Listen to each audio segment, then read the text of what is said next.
శ్రీమాత్రే నమః. శ్రీరామదూత హనుమాన్ చాలీసాలో అష్టసిద్ధి నవనిధికే దాత అనే నామం ఉన్నది. అష్టసిద్ధులను నవనిధులను కలిగి ఉన్నవారే హనుమాన్. అష్టసిద్ధులు అనిమా సిద్ధి, మహిమా సిద్ధి, గరిమా సిద్ధి, లఘిమా సిద్ధి, ప్రాప్తి సిద్ధి, ప్రాకామ్య సిద్ధి, ఈశిత్వ సిద్ధి, వసిత్వ సిద్ధి. అనిమా సిద్ధి అంటే శరీరమును అతి చిన్నగా చేయుట. మహిమా సిద్ధి శరీరమును అతి పెద్దగా చేయడం. గరిమా సిద్ధి శరీరం బరువును విపరీతంగా పెంచడం. లఘిమా సిద్ధి శరీరంను అతి తేలికగా చేయడం. ప్రాప్తి సిద్ధి కావలసిన వస్తువులను పొందడం. ప్రాకామ్య సిద్ధి కావలసిన భోగములను అనుభవించడం. ఈశిత్వ సిద్ధి ఎవరినైనా దేనినైనా పొందే అర్హత కలిగి ఉండడం. వసిత్వ సిద్ధి అన్ని భూతములను లోబరుచుకోవడం. ఇవి అష్టసిద్ధులు. ఈ అష్టసిద్ధులను కలిగిన వారే హనుమ. నవనిధులు మహానిధులు పద్మం, మహాపద్మం, శంఖం, మకరం, కచ్చపం, ముకుందం, కుందం, వరం, నీలం.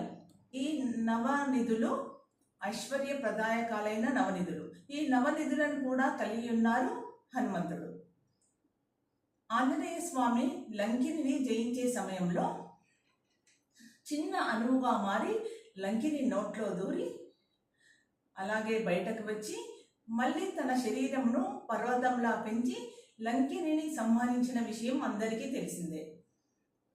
ఆంజనేయ స్వామి ఇన్ని శక్తులు కలిగి ఉన్నప్పటికీ తన శక్తిని తాను గ్రహించలేని శాప కారణంగా అవసరం ఉన్నప్పుడు మాత్రమే మనం గుర్తు చేయడం చేతనే తన శక్తిని ఉపయోగిస్తారు.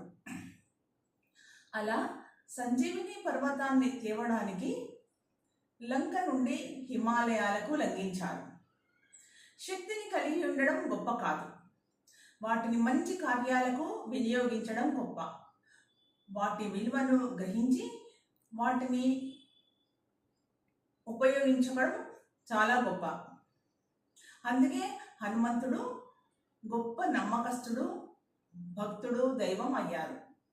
రామనామం వలన ఇన్ని శక్తులు పొందినప్పటికీ ఏమాత్రం అహంకారం, గర్వానికి లోను కాకుండా ఎంతో ఒదిగి ఉండి రామబంటుగా, రామదాసుడిగా ప్రకటించుకొని శివంశ సంభూతుడిగా ప్రసిద్ధిగాంచి అందరికీ ఆదర్శప్రాయుడయ్యాడు. జై శ్రీరామ్.